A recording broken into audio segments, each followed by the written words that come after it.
અપમાન કર્યું અને ધ્રુવજીની સગી માએ એણે ભગવાનનો માર્ગ બતાવ્યો. એક વાત મારે આમાંથી કેવી કે આ દુનિયામાં આપણે આવ્યા છીએ એટલે ક્યારેક અપમાન પણ થવાના. અહીંયા રોજ કંઈ સન્માન જ ન થાય ભાઈ, ક્યારેક અપમાન પણ થવાના. ધ્રુવની જેમ ભગવાનના માર્ગે, સત્સંગના માર્ગે લાગી જાઓ. ધ્રુવજીનું આખ્યાન ખૂબ સમજાવે એવું છે કે સાવકી માએ અપમાન કર્યું, સગા પિતાએ ખોળામાં બેસવા ન દીધા અને તિરસ્કાર કરીને 5 વર્ષના ધ્રુવજીને કાઢી મૂક્યા. ધ્રુવજી કદાચ ખોટે માર્ગે ચડી જાત કે હું આનો બદલો વાળો, પણ એની સગી માએ એને પોઝિટિવ વિચાર દીધા કે બેટા, દુનિયામાં કોઈનું અહિત ક્યારેય ઈચ્છતો નહીં. ભલે તારી માએ, સાવકી માએ તારું અપમાન કર્યું, પણ એનું અહિત થાય, એનું અમંગલ થાય એવો તું વિચાર પણ ન કરતો. કારણ કે જે બીજાનું અહિત ઈચ્છે છે એનું પોતાનું જ અહિત થાય છે. આપણે ગુજરાતીમાં એક દોહરો છે કે પરનું અમંગલ ચાહતા ઘરનું અમંગલ થાય, અંજની સુતને બાળતા લંકા સળગી. લંકાવાસી હનુમાનજીનું પોછડું બાળવા ગયા, એમાં લંકા હળગી ગઈ. પરનું અમંગલ ચાહતા ઘરનું અમંગલ થાય. અને એટલા માટે મારે તમારે બધાએ જિંદગીમાં કોઈનું અમંગલ થાય, કોઈનું અહિત થાય, કોઈને નુકસાન થાય એવો વિચાર ક્યારેય નહીં કરવાનો. કોઈ કદાચ આપણને આડા આવે, આપણને નડે તો સમજવું કે એમાંથી ને આપણી ઉન્નતિ થશે. ધ્રુવજીને એની સગી માં, સાવકી માં નડી, પણ એમાં ધ્રુવજીની ઉન્નતિ થઈ. જો એની માતાએ અપમાન ન કર્યું હોત તો આજે ધ્રુવનું આખ્યાન જે ભાગવતમાં ગવાય ને એ ન ગવાતું હોત. આજે ધ્રુવજી આ ઇતિહાસમાં અજર અમર થયા એનું કારણ કે એની સાવકી માએ એનું અપમાન કર્યું, એના પિતાજી એને ખોળામાં બેસવા ન દીધા, અને એ જે દુઃખ આવ્યું એ દુઃખમાંથી જ સુખનો અને પ્રગતિનો માર્ગ બારો નીકળ્યો છે. પણ પોઝિટિવ થિંકિંગ કર્યું તો, જો એ સમયમાં નેગેટિવ માર્ગે જાય માણસ તો પતન પણ થાય. તમે બધાએ લગભગ પતંગ ચગાવ્યું હશે, બરાબર? પતંગ ચગાવ્યું હોય ઊંચી આંગળી કરો, પતંગ ચગાવ્યું હોય ઉત્તરાયણ ઉપર,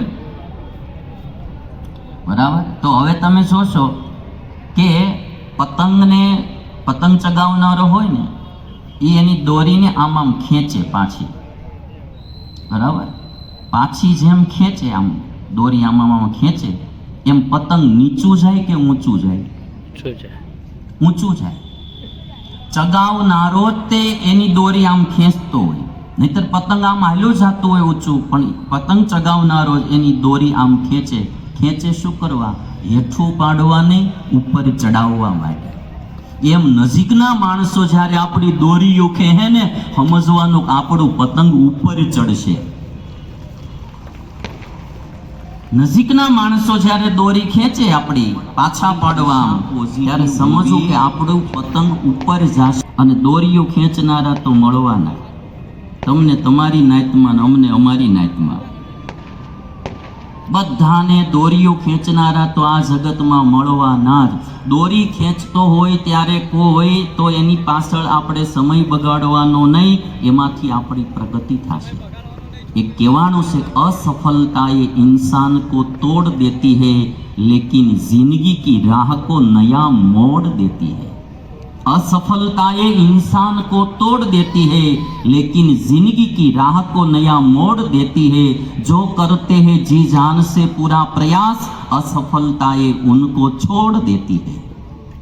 एम मुश्किली, विपत्ति, दुख के असफलता घणी वार आपने आम निराश करी देती होय, પણ એ જ આપણી જિંદગીને એક નવો મોડ આપી દે, જેમાંથી આપણી પ્રગતિ અને ઉન્નતિ થાય. એટલે ક્યારેક દુઃખ આવે, વિપત્તિ આવે, સંકટ આવે, એમાં મૂંઝાવવું નહીં, એમાં અંધશ્રદ્ધાના માર્ગે જવું નહીં, પાપના માર્ગે જવું નહીં, આત્મહત્યાના માર્ગે જવું નહીં. પોઝિટિવ માર્ગે, સત્સંગ અને ઈશ્વરનો આશરો કરી ઉન્નતિના માર્ગે આગળ વધવું. સંકટ આવ્યા વિના કોઈ મહાન થઈ શકતા નથી. તમે જો મંથરાએ આખી બાજી બગાડી નાખી રામની, ગાદીએ બેસવાનું હતું અને વનમાં મોકલી દીધા. કઈ નાનું સંકટ ન કહેવાય. તમે બધા જાણો કે કોર્પોરેટરની ચૂંટણી હોય ને એમાં જો ટિકિટ મળવાની હોય ને ન મળી હોય ને તોય કેટલું દુઃખ લાગે. હા, ખાલી આમ ઈ મીડિયા વાળા કહેતા હોય ફલાણા ભાઈને ટિકિટ મળશે, એમ ફલાણા ભાઈને મળશે. ઓલા ઉપરવાળાએ કંઈ નક્કી જ ન કર્યું હોય અને જો ન મળે તોય કેટલું દુઃખ લાગે. તો રામને તો અયોધ્યાની ગાદી વહી ગઈ પણ આટલું દુઃખ ન લગાય. માને શું કહેશે કે માં વનમાં ઋષિ મુનિઓના દર્શન થશે, મને ઋષિ મુનિઓના સત્સંગનો લાભ મળશે, એમાં વળી દુઃખ શું? અને તમે જો રામચંદ્ર ભગવાન ત્રેતાયુગમાં પ્રગટ થયેલા. ત્રેતાયુગમાં 10,000 વર્ષની ઉંમર હતી મનુષ્યની. 10,000 વર્ષમાંથી રામનું ચરિત્ર જે લખાણું એમાં મેઇન તમે જુઓ તો 14 વર્ષનું ચરિત્ર લખાણું છે. રામનું જે બાલ્ય અવસ્થાનું થોડું ચરિત્ર લખાણું અને પછી જે વનમાં ગયા અને જે સંઘર્ષની જિંદગી એ ચરિત્ર લખાણા. ચરિત્રો પણ એના જ લખાય જે શૂરવીરો હોય અને જેણે કાંઈ સંઘર્ષ કર્યો હોય એના ચરિત્રો લખાય. કાયરોના ઇતિહાસ ન હોય ભાઈ, કાયરોના ઇતિહાસ ન હોય.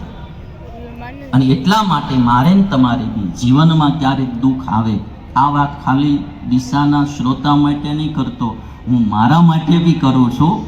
આ મને બી સંભળાવું છું. જીવન છે, ગમે ત્યારે કોઈ દુઃખ આવે, ક્યારેક વિપત્તિ આવે, મુશ્કેલી આવે, શરીરમાં ક્યારેક અચાનક કોઈ એવો ભયંકર રોગ આવી જાય, પરિવારના સભ્યો કોઈ એવા અવળા નીકળે, ઊંધા નીકળે, નડનારા નીકળે, ધંધા બિઝનેસમાં કાંઈ મોટી નુકસાની જાય, હરેરવું નહીં, હિંમત રાખવી, સત્સંગનો ઈશ્વરનો આશરો રાખવો, ભગવાન જરૂર પાછો માર્ગ કાઢી દેશે.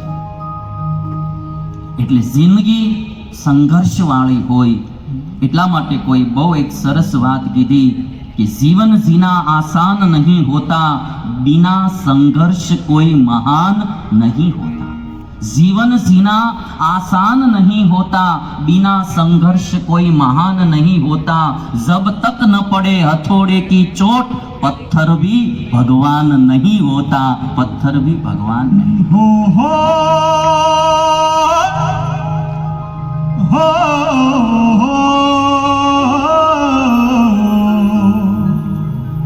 संग्राम जिंदगी है, लड़ना उसे पड़ेगा, जो लड़ नहीं सकेगा आगे नहीं बढ़ेगा.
संग्राम जिंदगी है लड़ना उसे पड़ेगा। जीवन છે બેનો ભાઈઓ, ખાસ એટલા માટે હું આ વાતો કરું છું કે આજના યુગમાં માણસો નાના એવા દુઃખમાં હરેરી જાય છે, કંટાળી જાય છે જીવનથી, આત્મહત્યાઓ વધતી જાય છે. એક મિનિટ પૂરી ન થાય ત્યાં વર્લ્ડમાં એક આત્મહત્યા થાય છે. અને તમે જોશો ખાલી મનુષ્યો જ આ દુનિયામાં નથી જીવતા, પશુઓ, પક્ષીઓ, વૃક્ષો, જીવ જંતુઓ, 84 લાખ પ્રકારના જીવો આ પૃથ્વીમાં જીવે છે. તમે ક્યારેય એવું સાંભળ્યું કે કોઈ ઘોડાએ આત્મહત્યા કરી? તમે એવું ક્યારેય સાંભળ્યું કે કોઈ પોપટે આત્મહત્યા કરી, કાબરે આત્મહત્યા કરી?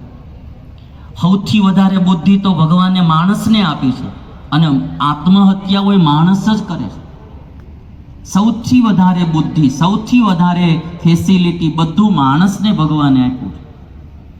આજે સહન શક્તિ ઓછી થઈ ગઈ. નાની નાની બાબતમાં દુઃખ લાગી જાય છે. નાની નાની બાબતમાં માણસને એમ થઈ જાય છે કે હવે મારું ફ્યુચર શું, હવે મારું શું થશે, હવે હું આગળ નહીં જઈ શકું, હવે હું આમાંથી બહાર નહીં આવી શકું. એવું નથી. આમાં તો ક્યારે શું કેમ પાસા બદલે કંઈ નક્કી નહીં ભાઈ.